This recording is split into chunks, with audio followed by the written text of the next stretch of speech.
Oh, it's time for the midweek edition of Legal AF, and we have back Karen Friedman-Agnifilo to join me as we have every Wednesday for the last 4 years. We got so much to talk about. We thought this was going to be the dog days of summer, the doldrums. God, what are we going to talk about at the intersection of law and politics? What are we not going to talk about? Let's kick it all off with what Judge Merchan has just told the world in New York. He's going to be sentencing Donald Trump in the middle of September. He's denied some motions. He's told people, I got enough. Don't tell me anything more. I'll be issuing some rulings about immunity and your attempts to disqualify me, Mr. Trump, relatively soon. But we'll see everybody on the 18th of September for, I don't know, it could be a sentencing. You should probably send me sentencing memos in advance because we're probably going to do that. We're going to break it all down with somebody who knows her way in and out of the New York court system the way I do, but on the prosecutor's side, my colleague, Karen Friedman-Agnifilo. And then we're going to talk about the Supreme Court, usually reliable in throwing monkey wrenches and sand in the gears of justice as it relates to Donald Trump. Not this time. Even for them, except for Alito and Thomas, even for them, the attempt by the Missouri Attorney General, who just won his primary today, in a battle against a Trump lawyer in Missouri, his attempt to do Donald Trump's bidding to get his endorsement, which seemed to have been successful, and sue New York, Missouri v. New York, in an original action in which the Supreme Court would be sitting as trial court, not as an appellate court, in order to stop the continued prosecution of Donald Trump, vacate his verdict, and stop his sentencing. Well, even that was too far for this United States Supreme Court. We'll talk about the impact of that case and what the court did related to that. And then, speaking of judges who are just chopping wood, doing their job, and keeping the trains running on time in criminal cases related to Donald Trump for the summer, Judge Chutkan is back. And I was going to say with a vengeance, but that sounds like she's not doing her job. She's back being the sober jurist that we've always come to know and love and respect. She's making her way through the underbrush of the cases, dismissing motions that were filed by Donald Trump back in October, telling parties that have no right being in the courtroom, you have no right being in the courtroom, and setting a status conference to talk about how to get this case back on track and what the actual hearing or briefing will look like around what she has to do with taking the immunity decision and shoving the indictment through it and see what comes out the other side, like a giant cheese grater. And let's see what's left over. Is there an indictment left? Are there counts left? Are there overt acts left? Spoiler alert, yes. And she's going to talk about all that and how to get this case back on track. And then lastly, again, not letting grass grow under their feet. The attorney generals around the country still have their cases against the fake electors and those in the inner sanctum of Donald Trump, people that go by the name of Rudy Giuliani and John Eastman, Mark Meadows, Boris Epstein, and the like. They're all, if you remember, Ben and I did a hot take on it, I don't know, about 2 months ago. They're all indicted, except for Donald Trump in Arizona, and Wisconsin, Michigan, those kind of places, about the fake elector scheme.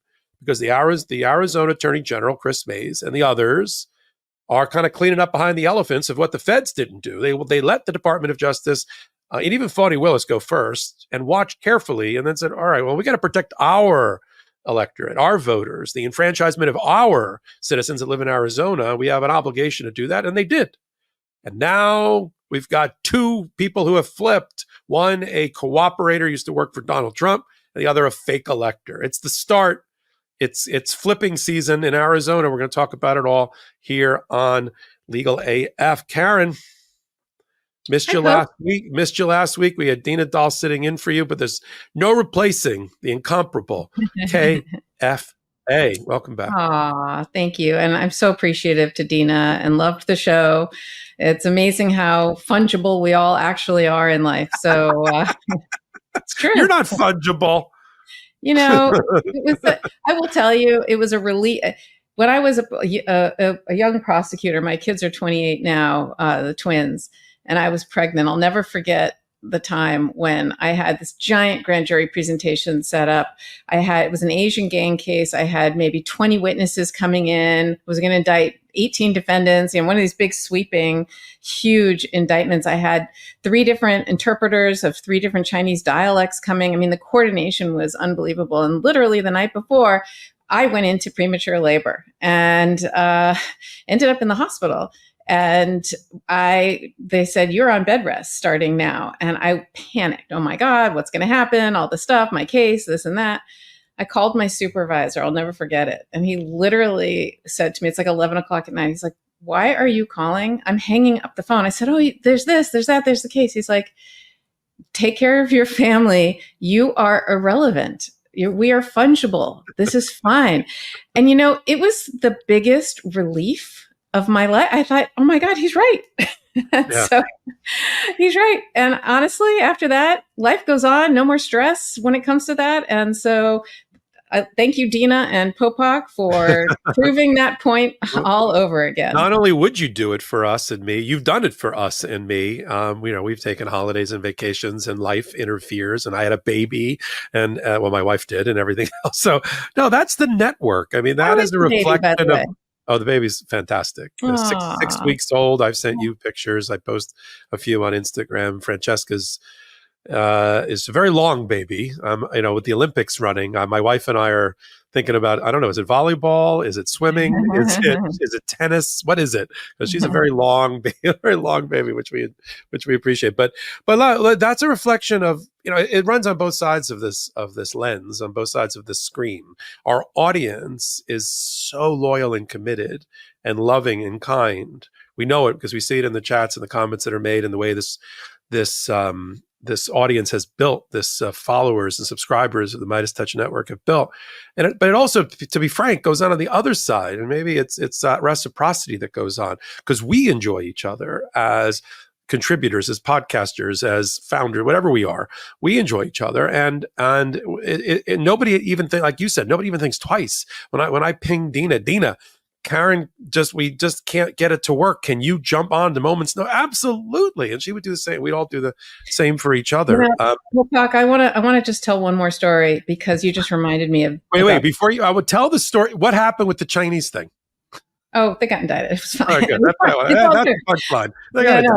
But when you talk about the community, I want to just tell one more story, and because this really meant a lot to me. The reason I couldn't do it last week is there's a pretty significant medical situation happening with a family member of mine, and it's been very hard. And I've been traveling a lot. My family's been traveling a lot to spend time with family and to handle the situation. And last week was a really rough week. And I was traveling, I was visiting in the hospital, and I left just an emotional wreck, to be frank. I was absolutely just devastated to leave. And it's just very hard to go through something with people you love. It's life. And I'm walking through the airport, and I'm just feeling all these emotions, most of which are pain. And one of the TSA workers, she was a woman, probably around my age, and she's African American. She walks up to me and she just says, "Midas Touch?" And I looked at her and I said, "Yes." And we just looked at each other. I burst into tears and we just started hugging. And it was this most powerful moment. It's like she somehow knew that I needed a hug. And I actually texted Ben and I said, "Ben, you have created the most amazing community. This is not just about legal cases and politics, that this is a community." And when you said that, you just reminded me. And so thank you for letting me tell that story. No, really incredible. That life intrudes. And you and I and Ben and others, the brothers, we've all had opportunities to not as poignant as that one, to meet people off screen, and it is a powerful moment, whether it happens in joy or in sorrow. And I can imagine, because I know a lot of things about the TSA, but giving out free hugs is not one of them. And the fact that she's part of the Midas Mighty is quite remarkable and heartwarming. You want to stay let's stay in New York. Let's stay in New York for a moment and transition. There's no segue for that, so I'll just go. Sorry. Right. No. It's okay. It's a good story. It's a good event, not a story. It happened. It's a good life moment. So Judge Merchan, issued to remind people of how things work in New York, where Karen and I practice regularly. We do a lot of things by letter, which to outsiders is like, really? Isn't there like a more formal document? Nope, we like letters. And so when you want to file a motion in a criminal or civil case, you file a letter request. Sometimes you ask the judge to just treat the letter as your motion, and then the judge gets around to sending you an email or a letter. I mean, lots of things in the Judge Engoron fraud case were just done by the judge emailing the parties, and that constituted formal action, if you will, of the court. So it came as no surprise when on letterhead addressed to one of the lawyers for Donald Trump and one of the lawyers, Emile Beauvais, and one of the lawyers, Josh Steinglass, for the Manhattan DA's office, Karen's old stomping grounds. Judge has woken up out of whatever summer hibernation people thought he was in, which he wasn't, and has said, all right, I got a lot of things in front of me. I got a motion to disqualify me filed again for the third time. And I've got a request for another round of briefing by Donald Trump on that. Let's put a pin in that for a minute. I've got an immunity decision. Donald Trump has filed a motion to vacate the verdict of the 34 felony counts on the immunity decision, even though all the conduct was really before. Most of it was before, if not all of it was before, and some evidence maybe after he was president. But how does the immunity decision from the Supreme Court even map onto this? But there's briefing about that, and that's sort of complete. And I got to make a ruling on that. And then I got to talk about sentencing, because I pushed this sentencing off a couple of times already, because the convictions happened. And even though the appeals haven't happened, that's not how that works. You sentence, and then if somebody's got an appeal, they can go take that whole thing up to the appropriate appellate court. So, Karen, you want to talk about the couple of page letter that Judge Merchan issued and what it means in terms of things that the Midas Mighty and legal AFers should be focused on in terms of milestones coming up, because it's all going to be relatively quickly, a couple in August, a couple in September, to catch him up as to what Merchan's doing with all these things. Yeah. So the thing about the letter that I found to be most heartening and significant is that there is a sentencing that looks like it's happening in September. People were slightly concerned because there was when Judge Merchan originally postponed the sentence, it was also in writing, and what he wrote was, I'm adjourning the proceedings to September 18th, and we will proceed to sentencing if necessary. And that gave a lot of people concern, because what do you mean if necessary? Why wouldn't there be a sentencing? But Judge Merchan is just a very careful person. He speaks and writes very carefully and very deliberately. And what this letter, I think, really solidified is that it looks like there will be a sentencing. He writes at the very end, please note the court appearance scheduled for September 18th at 10 a.m. remains unchanged. We will proceed on that date and time to the imposition of sentence. It says, or other proceedings as appropriate. So he's, again, still kind of slightly hedging, but a little less. And so I thought that was good. He's still intending to go proceed to sentence. He told the parties to file their sentencing motions, which is common in cases, especially of this magnitude, especially when there has been a trial. What normally happens is lawyers will write what's called a sentencing brief, where they put in anything they want the court to know to take into consideration during sentencing. They can be hundreds of pages of long. You can attach letters from the community asking for leniency. You can, if you're the defendant, you can attach letters from medical records showing that you have some kind of medical problem, and therefore please show some leniency and mercy, or whatever it is. That's the time for the defendant to put in all of the reasons they think that they should be given a lesser sentence, or what they think is appropriate. And the judge will look at, are they contrite? Are they apologetic? Are they, all of those things are things that the judge will take into consideration. And of course, the prosecution does the same thing, where they put together a summary of why they think the person deserves X, Y, or Z as a sentence. So the judge has asked the parties to, if they, it's not required, by the way, to do that. You can also just show up at sentencing and make an oral speech, but a lot of people like to put it in writing. And make their case in both orally and in writing. And so the judge specifically asked the parties to do that and gave them a deadline for that, for when if they plan on doing that. And the judge put a few more dates in there. He basically said, he summarizes where we are and what's going on.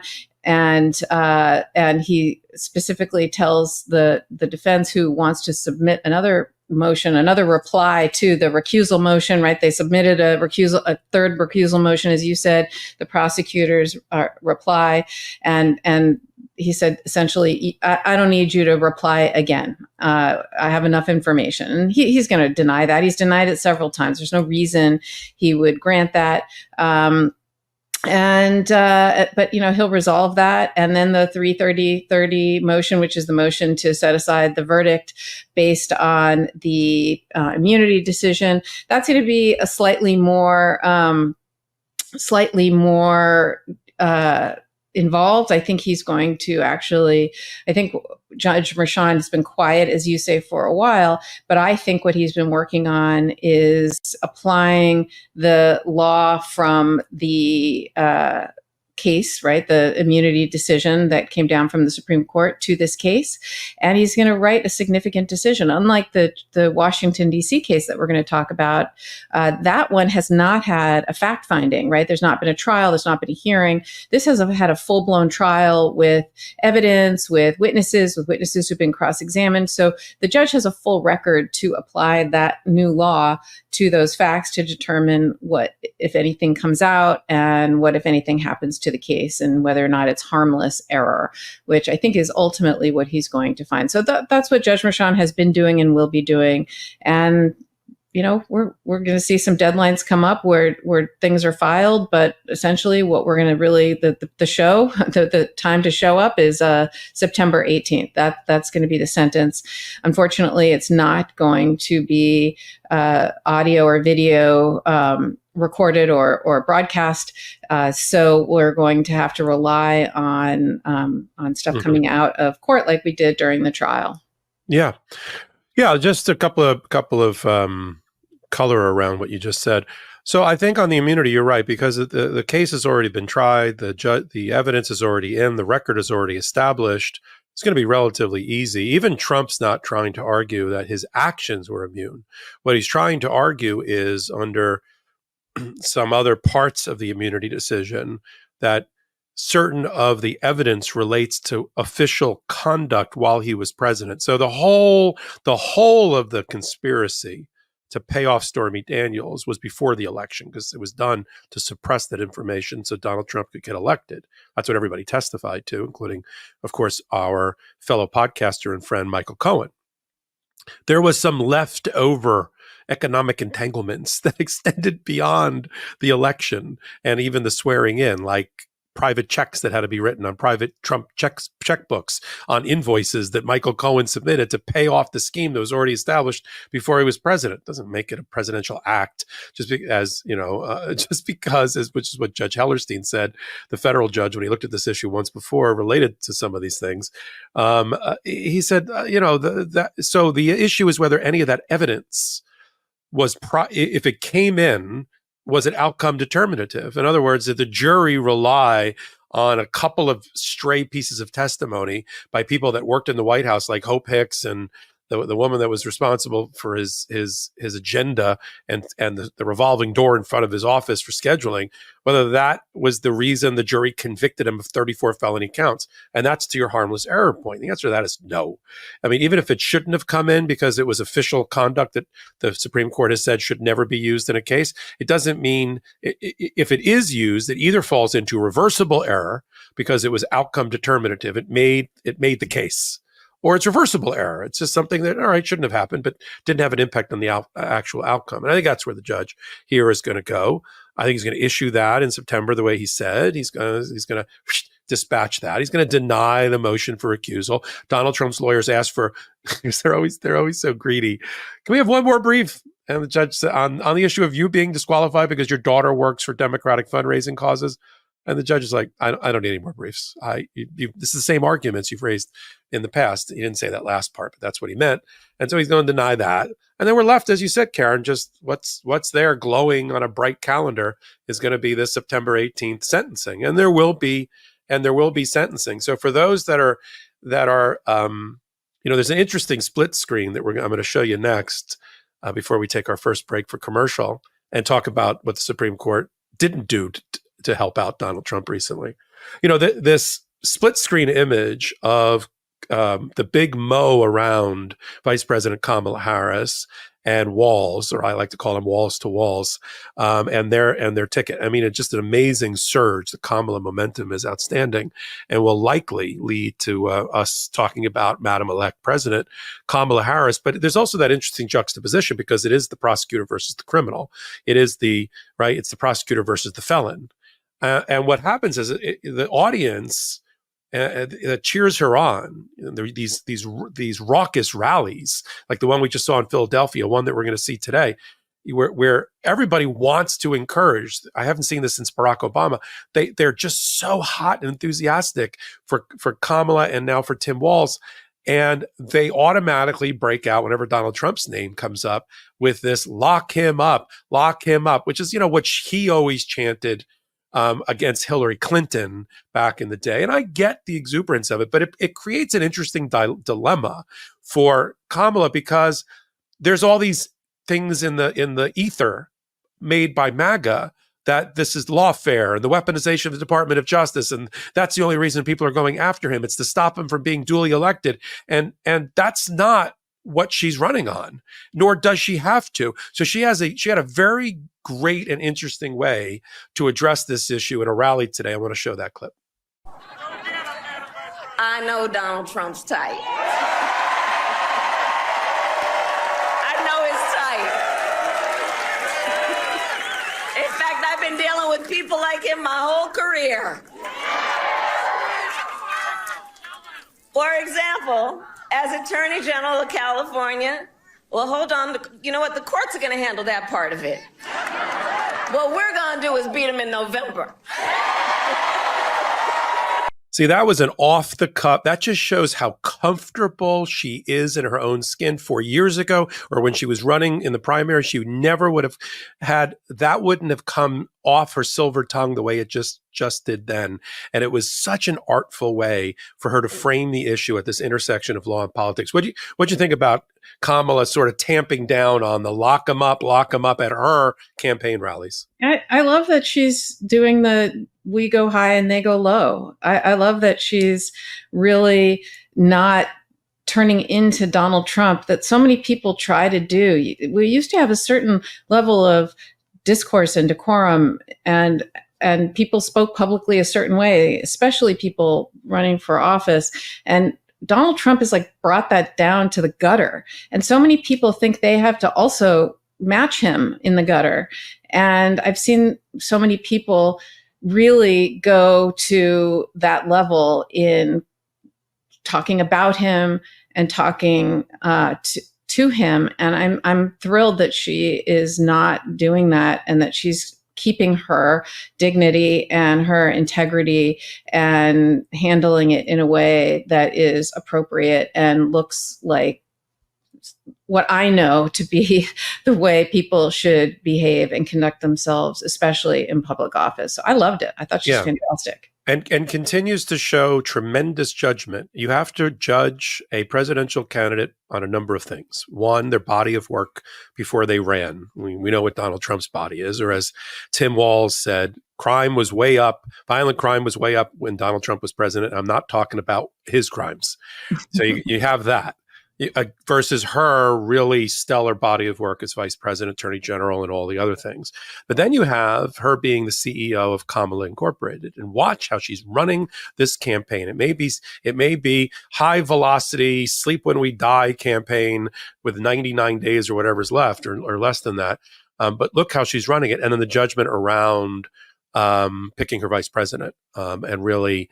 And being her own person. I mean, Obama was probably for Shapiro.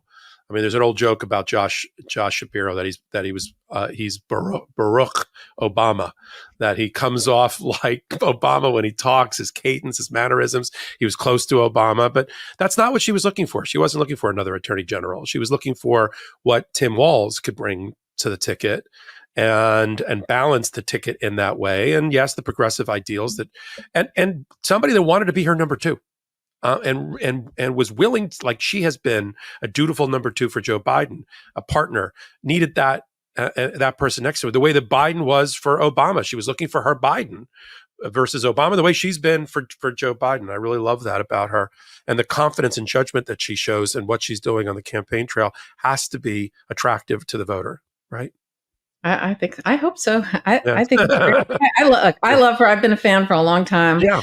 So I think she is just doing great, and the polls are showing that she's doing great. And Tim Walz, look, he's definitely. I need to play catch up. I didn't know about him or of him prior to this, but so far so good. Watch his speech. All you need to know is what Midas Touch ran the other night with his being introduced. I mean, his 10 minutes was withering. Yeah. And he's such an affable, happy warrior messenger. You can see all you like. If you had like, who's the guy? Why the weird guy? Well, just watch him, and now you know why he's up there. But there's a lot of and the other thing that's happening with the Kamala surge is there is a surge in interest in the Midas Touch network. I thought that it was going to take us till election day to get the 3 million free subscribers, and you can make a liar out of me, or make an honest man out of me. But I think this is going to happen by Labor Day. I think we're that close. And it just takes, for those that wonder how you support the network that we're on, which has no outside investors, completely independent, no censorship. Nobody tells us what to say. Lord knows that's true, is to free subscribe. If you're not already there, just go out and hit the free subscription button. And that's really it. Then you can watch this show to the very end, signal to the algorithm you like the kind of content that we have. And then you can go out and get our audio podcast. Just plug in Legal AF. We have these clips that come out right after the show. We call Legal AF After Dark, only tongue in cheek, which is just the segments that we're going to do. 3 or 4 segments today. We'll have 3 or 4 After Darks. And those are very, very popular. Not so much, I don't think, with the audience that's here with us tonight, but with people that are the clip is either being sent to for organic growth, word of mouth, or people that are just stumbling into the Legal AF through because they're YouTube people, and they're just, there's audio people who don't even know we're on YouTube, as I think Brett, one of the brothers, told me once. And then there's people that only know us, one or the other. So we have that going on, and that's another way to support us.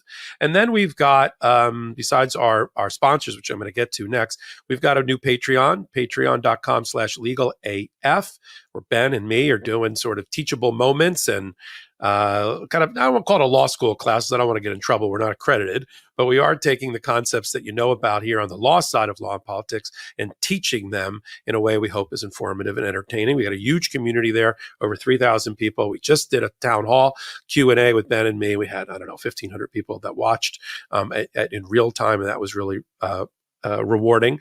And then you can support the other contributors and other podcasts on the network. We started out 4.5 years ago. It was the Brothers podcast and Legal AF, and now look at us. Now look how far we've come. And now we've got, I don't want to call it a sister podcast, because that's demeaning, but there's another podcast that Karen Freeman-McNiffolo is on. It's called Mistrial, and she's right there in the middle. Karen Freeman-McNiffolo, Danya Perry, Kathleen Rice, and they take it from a slightly different perspective. It's not just a repeat of Legal AF. It's a version brought by 3 prosecutors and partners and friends, and that's on the Midas Touch Network as well. And then Jordy has worked his little backside off the whole year, putting together an amazing group of pro-democracy sponsors. And the way you can support the show is not only watch the ad, and we try to make them as entertaining as possible, but also, we've vetted the products. We like the products. Take a look at the products. More sponsors, the more we're on the air. Let's be frank here. It's one of the ways to support the Midas Touch Network. And now we've got our first set of sponsors. With a growing family, making sure I know everyone in my life is taken care of in case disaster strikes is more crucial than ever. I can never know life's next turn, and life insurance helps provide peace of mind. That's why I chose Policy Genius. Policy Genius is the country's leading online insurance marketplace. It makes choosing the right policy for your family easy and quick. With Policy Genius, you can find life insurance policies that start at just $292 per year for $1 million of coverage. Some options are 100% online and let you avoid unnecessary medical exams. Policy Genius helps you easily compare your options from America's top insurers in just a few clicks. Their award-winning agents can even walk you through the process step by step. Policy Genius has no incentive to recommend one insurer over another, so you can trust their guidance. Don't take my word for it, though. Policy Genius has thousands of 5-star reviews on Google and Trustpilot from customers who found the best fit for their needs. Get peace of mind by finding the right life insurance with Policy Genius. Head to policygenius.com/legalaf or click the link in the description to get your free life insurance quotes and see how much you could save. That's policygenius.com/legalaf. It's hot outside, and your nighttime bedroom temperature has a huge impact on your sleep quality. If you wake up too hot or too cold, I highly recommend you check out Miracle Made's bed sheets. Using silver-infused fabrics inspired by NASA, Miracle Made sheets are thermoregulating and designed to keep you at the perfect temperature all night long, no matter the weather. So you get better sleep every night. These sheets are infused with silver that prevent up to 99.7% of bacterial growth, leaving them to stay cleaner and fresh 3 times longer than other sheets. No more gross odors. Miracle sheets are luxuriously comfortable without the high price tag of other luxury brands, and feel as nice, if not nicer, than sheets used by some 5-star hotels. Stop sleeping on bacteria. Bacteria can clog your pores, causing breakouts and acne. Sleep clean with Miracle. Go to trymiracle.com/legalaf to try Miracle Made sheets today. And whether you're buying them for yourself or as a gift for a loved one, if you order today, you can save over 40%. And if you use our promo code LegalAF at checkout, you'll get 3 free towels and save an extra 20%. Miracle is so confident in their product, it's backed with a 30-day money-back guarantee. So if you aren't 100% satisfied, you'll get a full refund. Upgrade your sleep with Miracle Made. Go to trymiracle.com/legalaf and use the code LegalAF to claim your free 3-piece towel set and save over 40% off. Again, that's trymiracle.com/legalaf to treat yourself. Thank you, Miracle Made, for sponsoring this episode.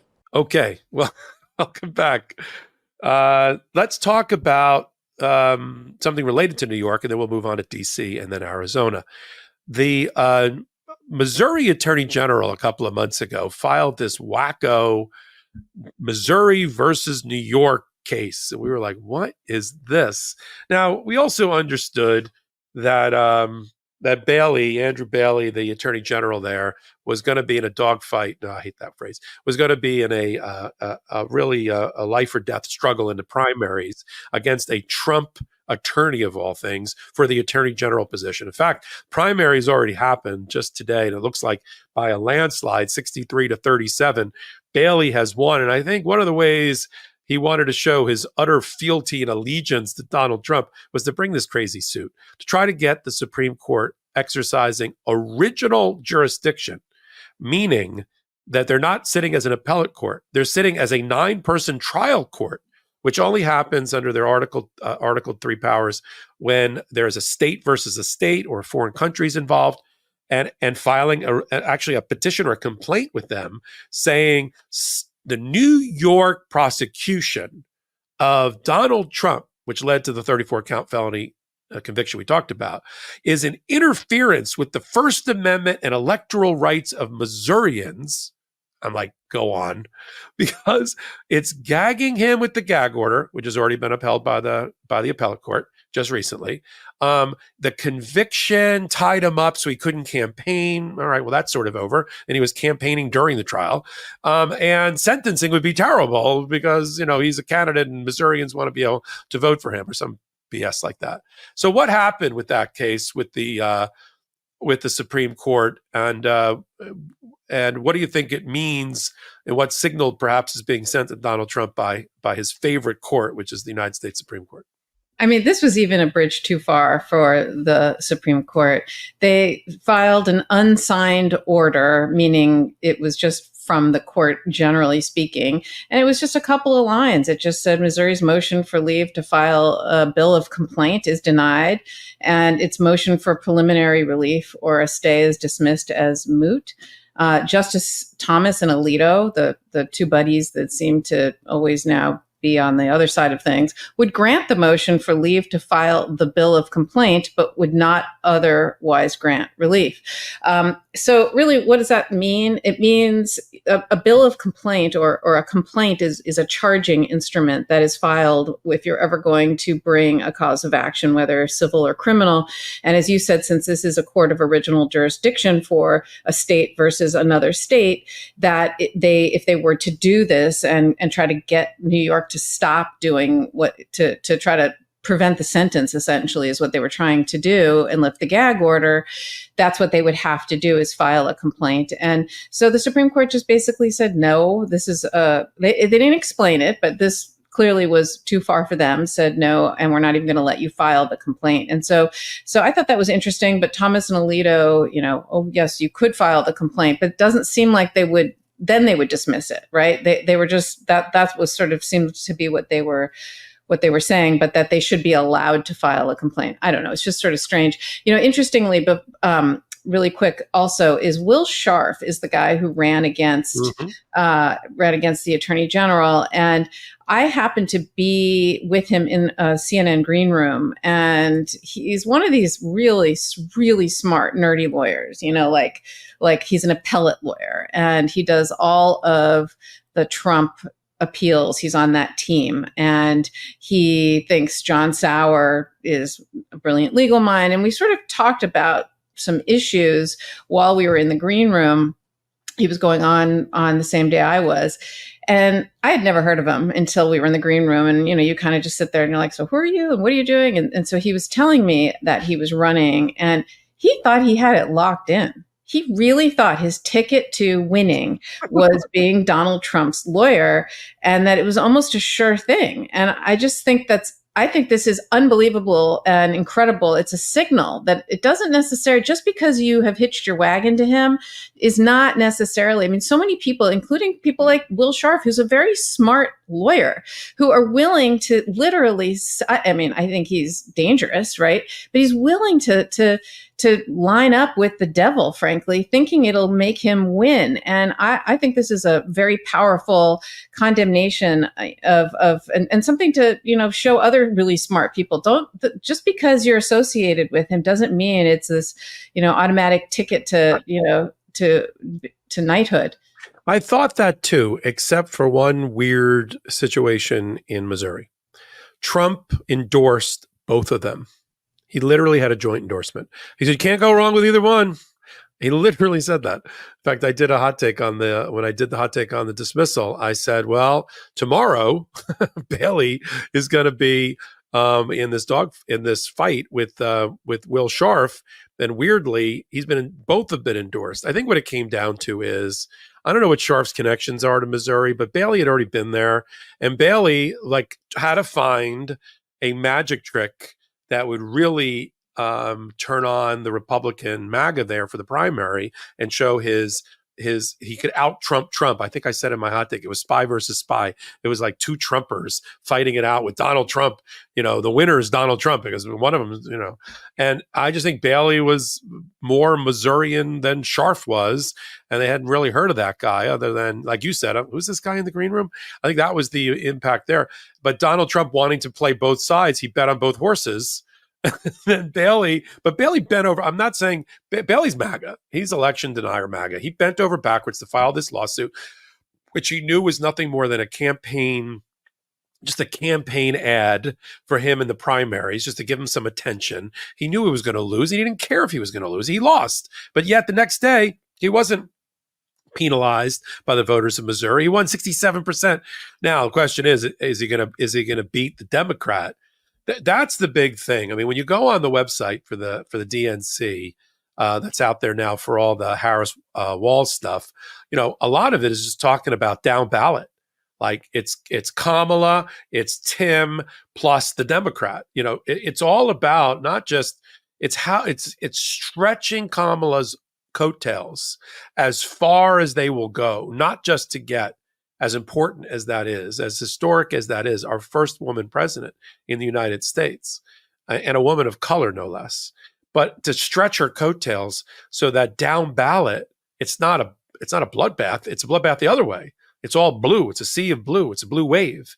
And that's what we're watching here. So hopefully the two of them were fighting to see who was going to have the first class bunk on the Titanic, which is what I'm hoping.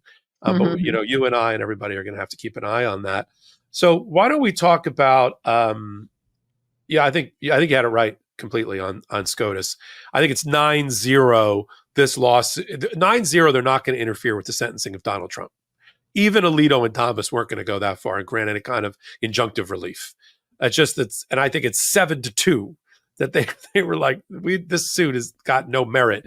Like, you can't. I know what he was trying to argue. I don't know if you remember, Karen, in the Colorado ballot case, on the Colorado case about keeping Donald Trump off the ballot on the 14th Amendment as an insurrectionist. Even like Kagan and others would say things, Kagan primarily, would say things in oral argument and in her opinion, like, we can't have one state just decide and basically disenfranchise their neighbor state by not putting Donald Trump on the ballot. We don't like that. That can't be what the framers wanted. And they kind of took that to the extreme.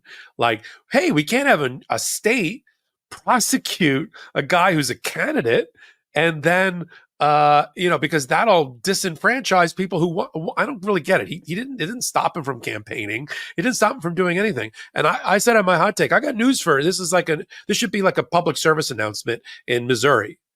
If you're a criminal in Missouri, the way to avoid being prosecuted by the attorney general is to run for some office, maybe even the presidency, because apparently that's enough. If you just do that, this guy, Andrew Bail, he's not going to shouldn't prosecute you under this precedent that he's just established. It's just to watch people bend over backwards as contortionists, as you said, to try to curry favor with Donald Trump. And now they see they're on the losing end of that bargain, right? All the sharp money is pouring in towards Kamala and Tim Walz. And now all of these great theories about, I'll be a Supreme Court justice one day, Aileen Cannon, I'll be Attorney General, Jeff Clark, even though I lost my bar license, or Rudy Giuliani, or Alina Habba, is all like, what do I do for the next 4 to 8 years when we're when we're out of power? That's really the calculus that we're watching now in desperation playing out in the political realm. Why don't we? I think next.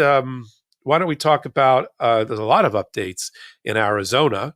We've got Arizona, Michigan, and Wisconsin, and their attorney generals all going after fake electors and people in the inner circle of Donald Trump.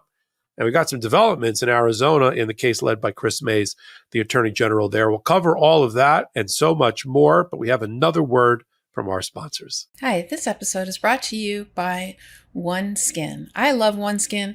It's my favorite skincare product. I use it every single day. And I've recently started using it on my neck because that's an area that I would like to see improvements. So I just add it to my daily routine of my washing my face and moisturizing, and I have noticed a big difference in my skin. A lot of people comment on that fact that I look younger than I actually am. I turned 58 this month, and I am a grandmother. And so I appreciate that people say I look younger, and I attribute it to my skin. And this has made a marked difference in how the wrinkles on my skin look, and just the fact that my skin does not seem to look as old as it did even years ago. I look back at pictures of myself during the pandemic when I didn't use as many skincare products, and I compare those pictures to my skin now ever since I've been using OneSkin, and I see a big difference. I really think this product is fantastic and I highly recommend it. What it does is it really, it's a product that targets something called senescent cells or zombie cells, which are like these extra cells that your body accumulates as you age. These cells stop producing collagen and hyaluronic acid like they used to, and start secreting an inflammatory substance that makes neighboring cells dysfunctional too. So these zombie cells are targeted by OneSkin. This is a company that was founded by an all-woman team of scientists. It's a skin longevity company, and it's one of the first, if not the only, skin longevity company to target cellular senescence, which is a key hallmark of aging, with their proprietary OS1 peptide. It's scientifically proven to decrease lines and wrinkles and boost hydration and help with the thinning skin that often comes with age. So don't just take my word for it. Please read their 5-star reviews. They have over 4,000 of them for their full line of face, body, sun, and travel-sized products. So for a limited time, you can try OneSkin for 15% off using code LEGALAF when you check out at oneskin.co. With OneSkin, your skin can stay healthy and strong and hydrated at every age. And you can even look younger too, which is at the end of the day what I'm striving for. So that's OneSkin, ONESKIN.co, and use promo code LEGALAF at checkout. How much do you think you're paying in subscriptions every month?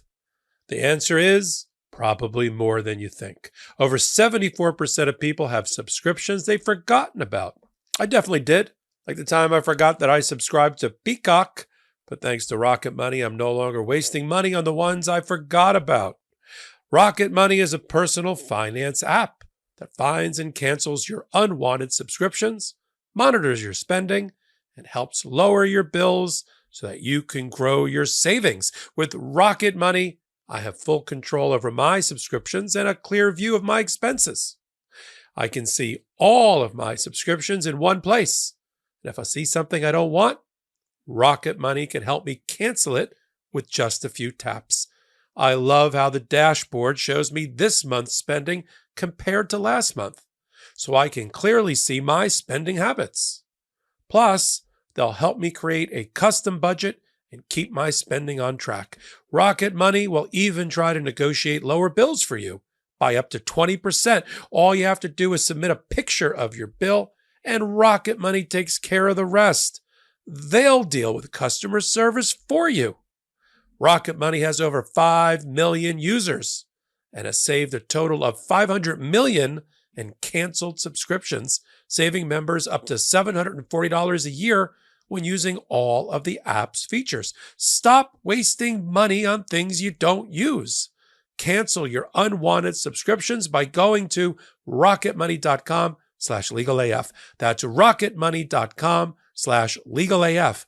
rocketmoney.com/legalaf.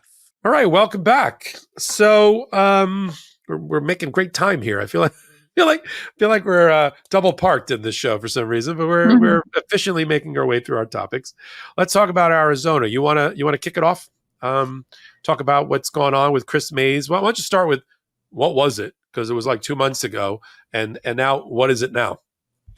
Yeah, Alex. So the Chris Mays, the Attorney General in the state of Arizona, brought a case against 18 defendants, right? I had to look that up. I'm like, 18, isn't that the number in Georgia too with Fonnie Willis? And I guess 18 is the magic number regarding their fake elector scheme. And the some of the people you've heard of, right? The Rudy Giuliani's of the world and Jenna Ellis, et cetera, some of the same familiar names and their roles in the fake elector scheme. And so what the big news that came out today, or this week, I should say, is that Jenna Ellis, who was Rudy Giuliani's attorney, they called her a senior, I can't remember what her title was, but a senior legal advisor for the 2020 Trump campaign. That was her claim to fame. And she also said she was part of an elite strike force team of lawyers who often appeared on on behalf of Donald Trump and was there to fight all of the claims that the election was stolen. And she was often side by side with Rudy Giuliani. And so if you remember, in Georgia, she pled guilty. She had a very tearful plea of guilty. She pled to felonies and she agreed to cooperate there. And so that was what she did. And essentially during her plea and her allocution, she basically said, look, if I knew then what I know now, I would have never represented Trump. I would never have done these post-election challenges. I didn't do my due diligence. I'm so sorry. And then of course she gets prosecuted in Arizona, and she's cooperating though there. And what was interesting about this and what was different to me about this was rather than having her plead guilty and cooperate the way, frankly, the feds do it, the way New York does it, the way a lot of people do it, they actually dismissed the charges against her. They left it open to be able to refile if she doesn't testify truthfully and if she doesn't meet the obligations of her plea agreement. And there are certain things she had to do in there, including cooperate with the prosecution, make herself available, provide information, documents, and testify truthfully. But they dismissed it in advance. And that's very unusual for cooperation agreements. And in fact, they didn't do it in Georgia either. What normally happens in a cooperation agreement is you plead guilty and you don't make any promises as a prosecutor, right? You don't say cooperate and then you'll get X, because that's going to be used against you on cross-examination. It's like, if I'm the defense attorney, you say, well, you're only lying, you're lying because you have to say this because you're getting, you in exchange for getting a sweetheart deal.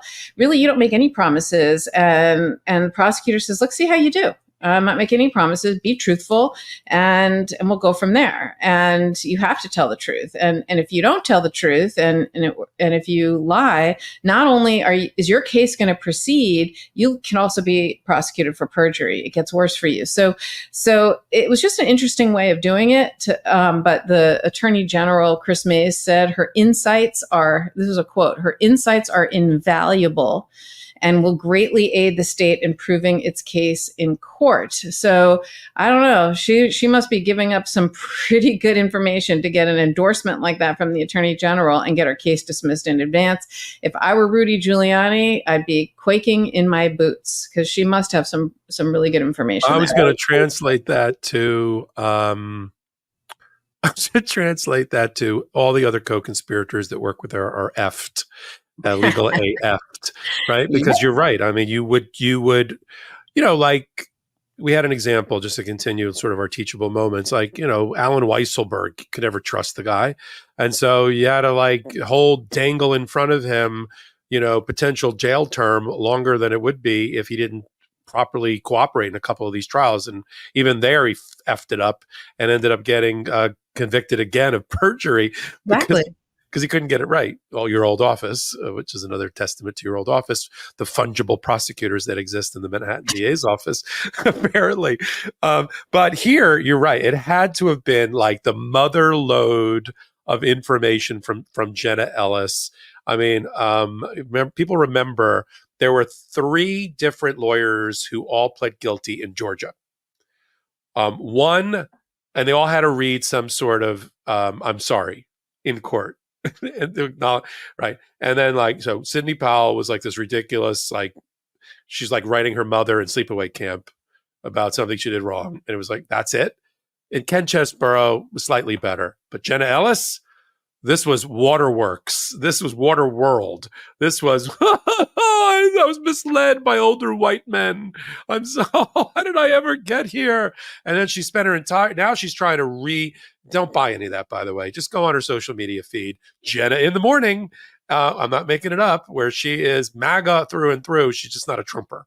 She does everything else, though. And she's trying to recalibrate herself and save herself from 9 felony counts, which is what she was facing in Arizona.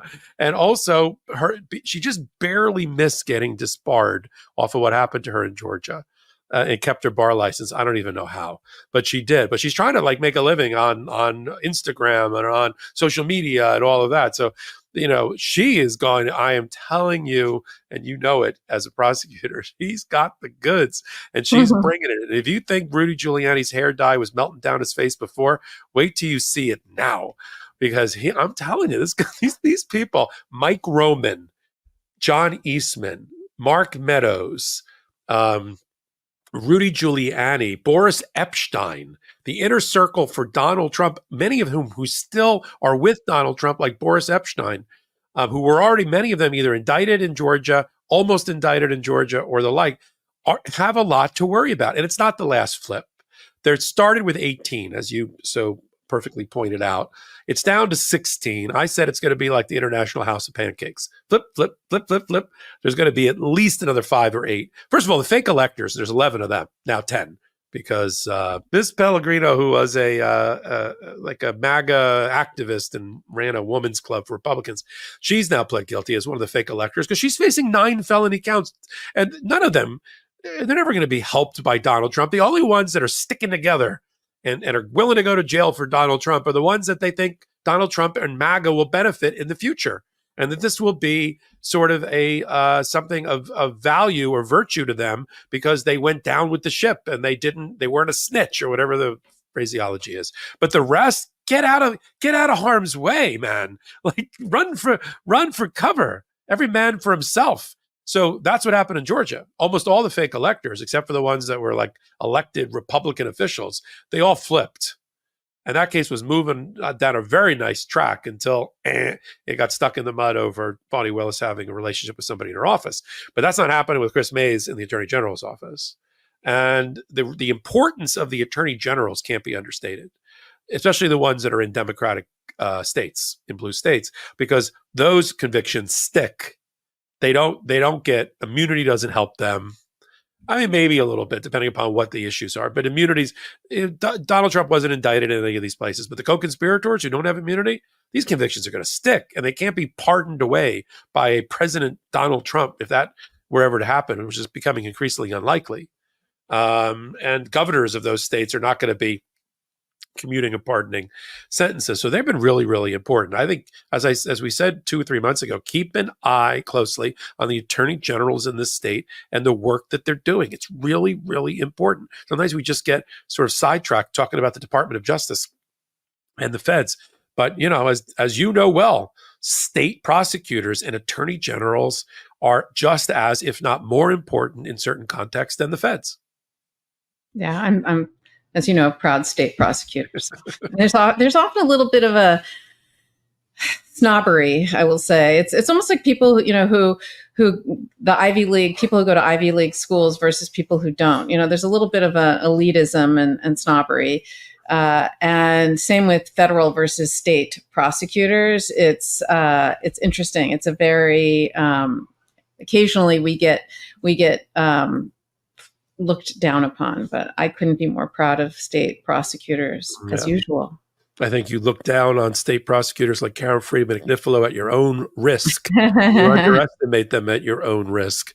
Because when you're sitting in a jail or prison, it doesn't really matter which prosecutor puts you there. So I would not underestimate any of them, especially in New York. I think the Manhattan DA, of course, is the elite trial squadron, criminal prosecutor squadron. That's in my view. And I'll go to my grave with that view. Let's talk about just one thing I want to touch on the Supreme Court, and then I want to move down to D.C. as long as we're in D.C. Did you catch Karen Gorsuch giving an interview on Fox News? I saw that he did. I didn't watch it though. What WTF, as they say? Exactly, and W legal AF. Like, what is going on? I mean, listen, I would feel differently. Yeah, I'd feel differently like if he went on C-SPAN. Like, no one's ever argued. Like, no, I don't even know what C-SPAN's politics are. I think they're just trying to keep the lights on. I don't think they play politics, and you can't argue all these. I don't want to debate on ABC. Go debate on C-SPAN. Nobody cares. Just go there. Midas Touch will host. We'd be happy to. I mean, bring them on here. So Gorsuch decides as a triggering event to go on Fox News to promote a new book, which is a ridiculous book, by the way. We'll talk about that in a minute. But while he's there, he tells the moderator that basically President Biden and by extension Kamala Harris better watch out and be careful in trying to reform the Supreme Court.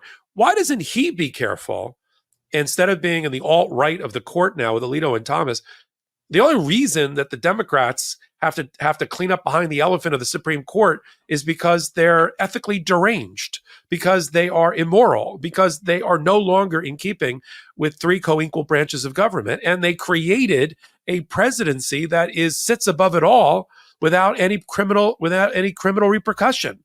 They've unbalanced the three equal branches of government, our balanced government. And that's why we need term limits, ethics codes, an independent federal prosecutor as part of our system of government, and more of them, more justices, not just 9. Nowhere in the Constitution anyway.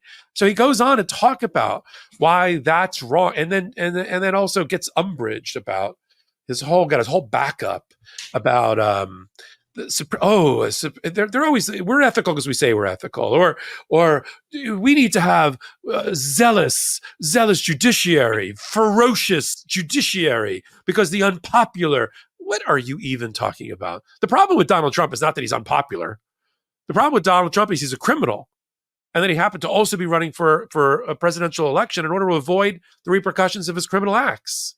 It's not the prosecutors or the jury's fault that Donald Trump decided to run on purpose in order to be able to make that argument. But for him to go on Fox News and give that interview and say, watch out about reformation, beware. And then he wrote a book. Karen, did you catch the title of the book? No. It's called, let me get the name right. Just flew out of my head. It's about the premise of the book is there's two, what is it called? Thank you. Was book? What is it? Adam, you got to clip that too. He wrote a book, Gorsuch. He wrote a book that there's too much law in America. There's too much law. It's called, I know what it's called. It's called Overruled. Overruled, like mistrial, but worse, like bad. Overruled. And what he's trying to argue is there's too many laws. That's just what I want in a Supreme Court justice, to believe there's too much law that he has to apply. There's not too much law. They ignore it when they don't like it. They make it when it doesn't exist. I don't really get the overruled part at all. I mean, it's just incredible. Why is he on Fox News? Well, I think he's telling, I mean, clearly we know why he's on Fox News. I mean, right? He chose where to go. Yeah. That's where he wants to go. And look, he thinks there's too much law. It's like a doctor saying there's too much science. Medicine. There's too much medicine. Can you imagine? Medical school's too hard. I can't keep it all in my head. It's too hard. Can you imagine? It's Salty just gave me the subtitle. The subtitle for the book is The Human Toll of Too Much Law. I mean, come on. You know what's crazy? Retire. Exactly. Exactly. It's like, sorry that it's too much on you. I've been in government. I was in government 30 years. I'm trying to think of a single government organization, entity, job, anybody who doesn't have some kind of oversight and ethics requirements. I mean, every year I had to fill out this conflict of interest form, and then I had to update it. And even internally in my office, there were checks and balances. And the police department, the NYPD, I think has 4 oversight bodies and an inspectors general. And I mean, it's just mayors, everybody, judges. Like, it's crazy to me to think that there's these 9 justices who essentially they're above the law too. Nothing applies, like that they don't have to answer to anybody, like as if there's some special class of somebody. I don't get it. When I hear Roberts say things along the lines of tautology, it's ethical because we say it's ethical. Do you remember that scene in the 10 Commandments? I love that movie when I was a kid, where God speaks as he's and a hovering Charlton Heston as he's throwing flame balls to make the 10 Commandments. You shall have no other God than me. You remember this scene? No, well, I was a goofy kid. Anyway, that's what I picture. I picture that voice in John Roberts' head, that they think there's some sort of God, omnipotent, infallible, like they're the Pope, like 9 popes, like Chateau Neuf de Pape. It's like 9 popes. And they're infallible, and they're not. And that's not how branches of co-equal government work. Oh, why am I so hot today? It's like a hot take in the middle of our thing. All right, I'm back now. I got a lot of time at home now with the baby. So let's move You're the on. wrong gender. You're the right age, but the wrong gender for that to be happening to, Papa. Oh, it's not that. Oh, I understand that. Actually, and I just made a baby. I'm just saying. What? I'm glad we're done with the sponsors. Lord knows what sponsors will be coming up next. All right. So on that note, we got one last thing to end our show with, and that it could be the most important thing, which is Judge Chutkan in the DC election interference case. Remember that one? Kind of put on ice, literally, in deep storage for like a year and a half. Well, it's back. Formally, the mandate came from the United States Supreme Court, who also said, oh, Donald Trump doesn't have to pay his $3,300 or whatever it was, fine, in the meantime, but sent it back to Judge Chutkan with instructions. Just do a couple of things. She's got to take the entire indictment and run it through a screen and figure out whether there's anything that comes out the other side that it would make the indictment be able to go forward under immunity, right? What of the overt acts would have to be taken out? Or no longer could support the indictment? What of the acts? What of the allegations and of the indicted crimes? And what of the crimes themselves? The 4 crimes there. And while you're at it, figure out whether you can still, under our teachings of a companion case involving obstruction of official proceeding, whether those 2 counts against Donald Trump survive. And then you can figure out how to put the case back on track. That's where they did that finger wagging. Oh, Judge Chutkan, you should have done that at the beginning of the case. You should have tried to apply immunity, and you didn't do it. And so there's no fact finding, and there's no record. You got to do it now, which is what you were saying at the top, Karen, about we don't have that problem in Manhattan because we had a full-blown trial and findings of fact and verdicts. But she's got to do it now. And Ben and I had a debate. I want to open it up to you on Saturday about what the contours and the shape of this process looks like. Meantime, she's dismissed some motions we actually forgot about. There were 4 motions to dismiss that Donald Trump filed back in October. Selective prosecution, vindictive prosecution, structural immunity, failure to state a claim. Why don't you talk about what Judge Chutkan has done to get ready for and what she's announced that she wants to have happen in August and leading to a hearing later this month? So the immunity decision came down about a month ago. So I think people are probably wondering what took her so long. And the reason is because she had to wait until there was what's called a mandamus from the Supreme Court because she lost jurisdiction of the court when it went up on appeal. And so she had to wait until she had jurisdiction over the case again. And that comes through the form of a mandamus. So that happened on August 2nd. On August 3rd, she was clearly ready to go. She filed an order, and that's the order that applies to what the schedule is going to be, and essentially said, okay, now I have regained jurisdiction. And she said on August 9th, which is 2 days from now, the parties are to meet and confer and file a joint status, if possible, on what the schedule for moving forward is. And if necessary, explain why there's any disagreements in a separate section of this report that you're going to submit on August 9th. So this is very common in federal court in particular, but in some state courts to require parties to do what's called meet and confer. And sometimes it's a quick phone call, and it's just to find out, do you agree? Do you disagree? And then you put that in your motion and you say, this is an opposed motion for whatever, or it's an unopposed motion for whatever. It just tells the judge what the people's positions are. And it also shows sometimes judges just don't want to waste any time. Why can't you guys talk? See if you can come to some agreement. And I'm the referee, right? You come to me if necessary. And so here she's just saying, look, you guys talk. Have it out. See what are the things that you agree on and what are the things you disagree on, and then tell me what the schedule is. That'll save a lot of time. Why there's no reason to have to fight about this all in court if there's certain sections that you agree on. So she essentially said, that's what we're going to see in 2 days' time. And we'll see kind of what do the parties want to do. And then on August 16th, there is a status conference. And at that August 16th hearing, she's expected to ask both sides, Jack Smith and the special counsel, how the court should decide. And she put 3 questions. Which alleged acts by Trump fall under the executive branch's exclusive constitutional authority and are therefore immune from prosecution? Number 2, which are the official acts but which are official acts, but otherwise prosecutable because they pose no danger of intruding on the power or function of the presidency.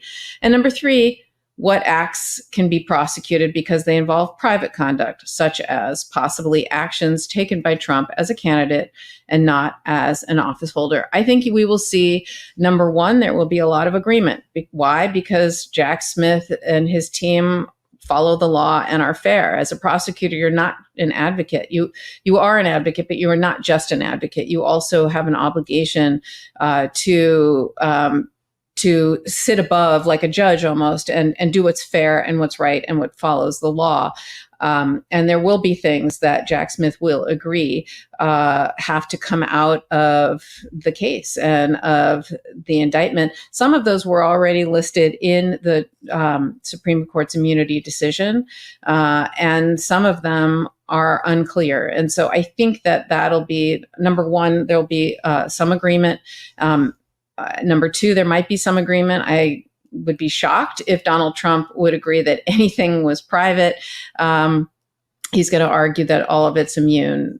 He's immune from all of it. I would suspect, because that's how he is, and through his lawyers. And so that's what I think is going to happen on the 16th.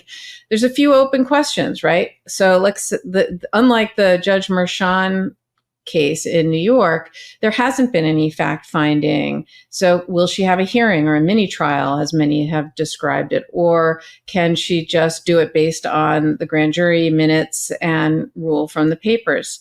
It's unclear, right? This is sort of unprecedented. I think she probably will have a hearing. Certain issues and certain items you have to develop a factual record for.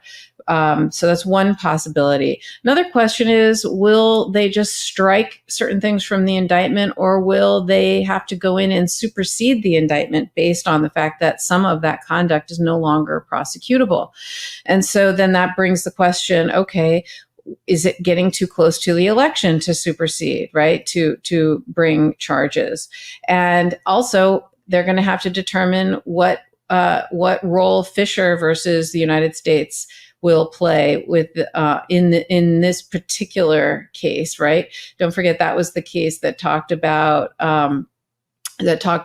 whether 18 U.S.C. 1512 obstruction of an official proceeding can't be used vis-a-vis Mr. Fisher in that case, because he didn't do anything with respect to documents or tangible items when he obstructed the counting of the votes on January 6th. And so there was an interpretation of the law there. How does that apply to Donald Trump? Many people would say, that it still survives here because his had to do with fake ballots. So those were documents. And that's a statute that was interpreted to require doing it through documents or things, as opposed to just barging through and committing essentially burglary and trespass and coming in to try to stop the proceeding, that you have to do it through some kind of document. So that has to be discussed and decided as well. So I don't know if they're going to be superseding the case. I don't know if there's going to be a hearing.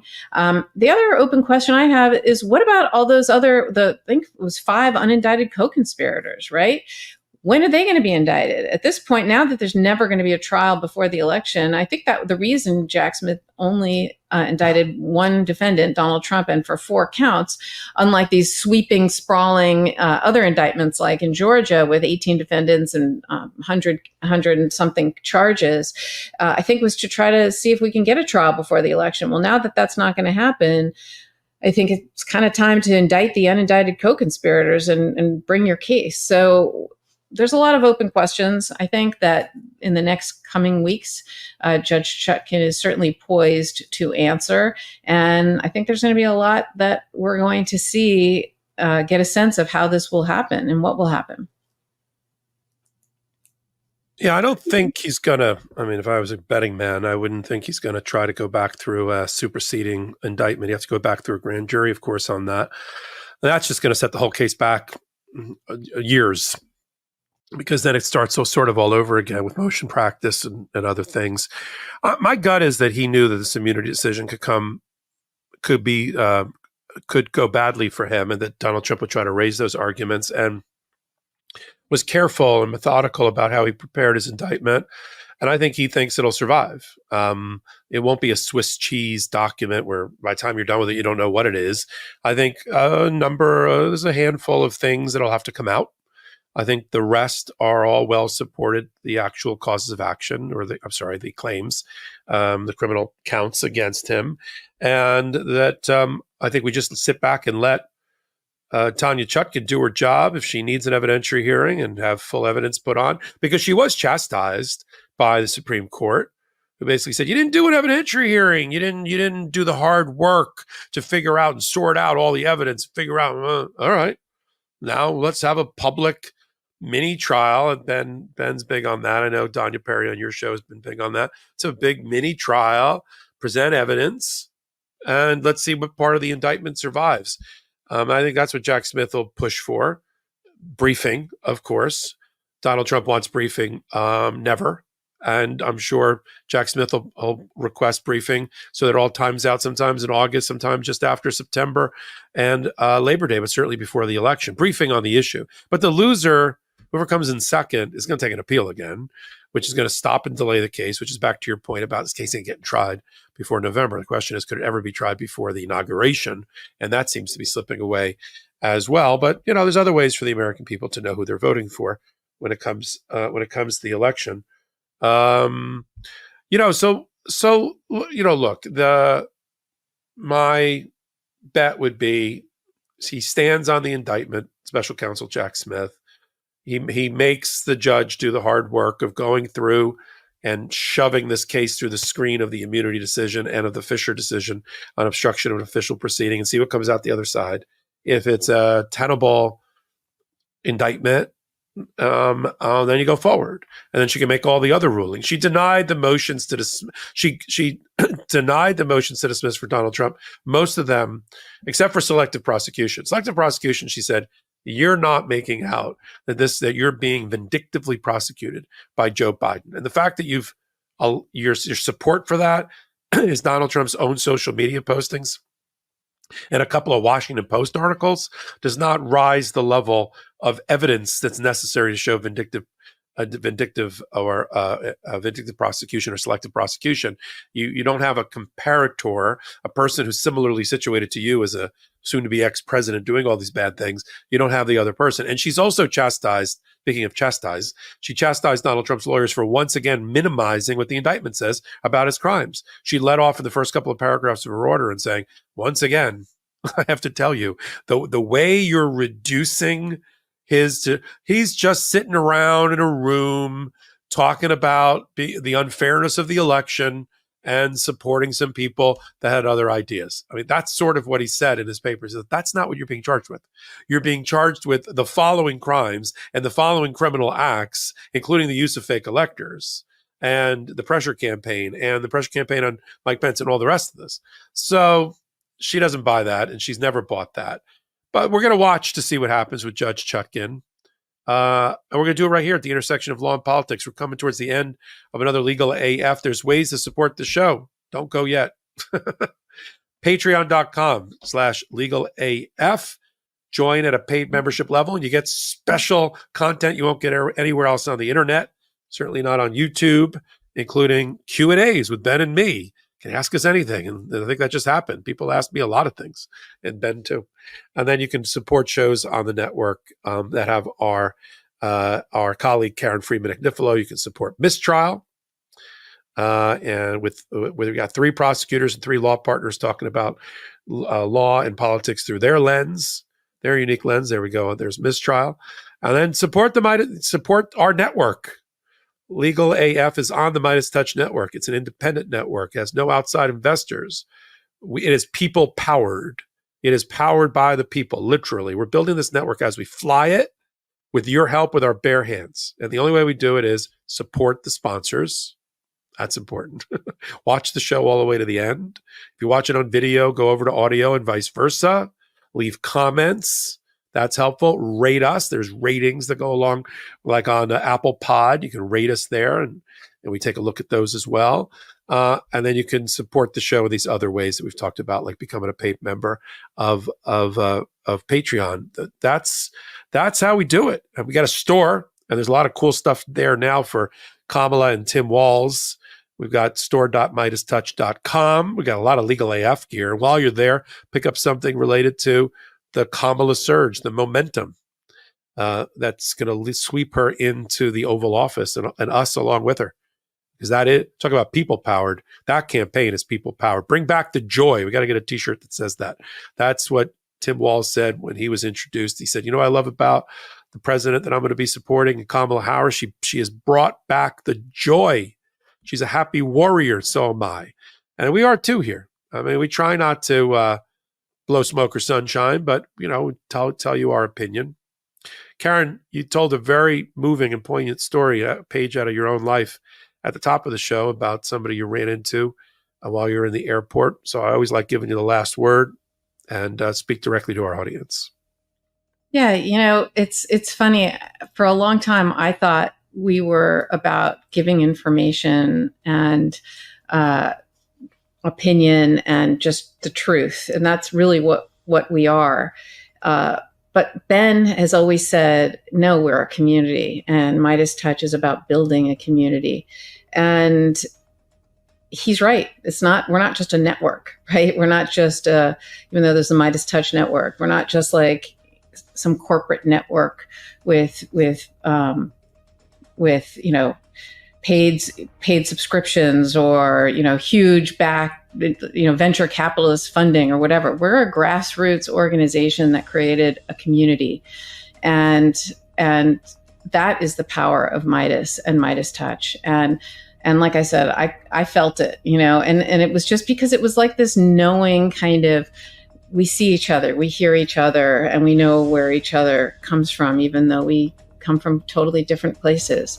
And so I love this community. So thanks for joining, and thanks for coming to another episode of Legal AF. Shout out to the Midas Mighty and the Legal AFers.